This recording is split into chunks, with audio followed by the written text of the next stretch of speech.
आप लोग मानते होंगे कि सरेंडर कर कर आपको बहुत अच्छा लगा, आपको आनंद हुआ।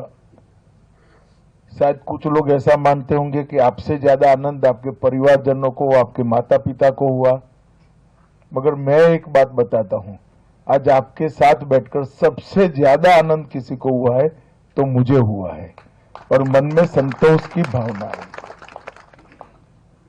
2019 में मोदी जी ने मुझे इस देश का गृह मंत्री बनने का मौका दिया। उस वक्त कश्मीर, उत्तर पूर्व नॉर्थ ईस्ट और हमारा नक्सलवादी क्षेत्र, ये तीनों जगह पे हमारे ही युवा हथियार लेकर अपना जीवन भी बर्बाद करते थे, हिंसा भी करते थे और पूरे क्षेत्र को विकास से दूर रखते थे। उस वक्त हमने तय किया था कि जो हथियार छोड़ना चाहता है उसको हथियार छोड़ने का मौका दिया जाए। 19 से 24 तक अब तक सिर्फ नॉर्थ ईस्ट में अब तक 9,000 लोग हथियार छोड़कर सरेंडर हुए हैं। 9,000 लोग। आप कल्पना कर सकते हैं कितना बड़ा देश के विकास में कितने युवा, आज बोडोलैंड के युवा यहां बैठे हैं। आज कोई कोऑपरेटिव कर रहा है, कोई डेयरी कर रहा है, कोई नौकरी कर रहा है। छत्तीसगढ़, आंध्र प्रदेश, महाराष्ट्र, इसी प्रकार से नक्सल प्रभावित क्षेत्र में भी ढेर सारे युवाओं ने सरेंडर किया है। और अब भारत सरकार सरेंडर युवाओं का और सरेंडर लोगों के जीवन के कल्याण के लिए और इसके साथ साथ जो नक्सलवाद या हिंसा से पीड़ित लोग थे, किसी का पैर उड़ गया, किसी का हाथ कट गया, किसी की आंख चली गई, कोई मर ही गया,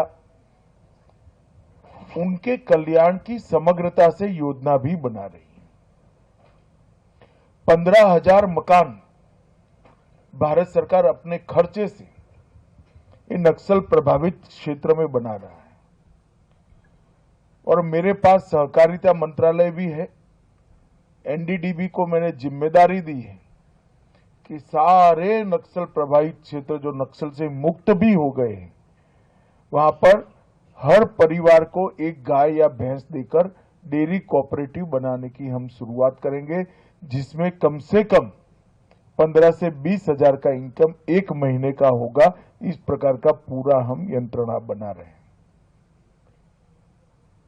छत्तीसगढ़ में सरकार बदली, भाजपा की सरकार आई, तुरंत ही हमने मीटिंग कर नक्सल मुक्त छत्तीसगढ़ का संकल्प किया था।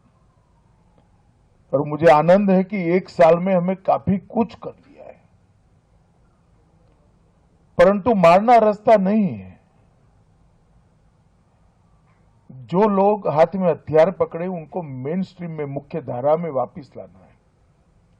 इसलिए मैंने छत्तीसगढ़ के गृह मंत्री जी को कहा था कि आप जहां जहां सरेंडर हुआ है वह सब राज्य में जाकर एक सबसे अच्छी पॉलिसी छत्तीसगढ़ की बनाएं, जिसको हम पूरे देश भर में रिप्लिका कर सरेंडर हथियारी युवाओं को पुनः प्रस्तापित समाज में करने का एक नया पॉलिसी बनाएंगे।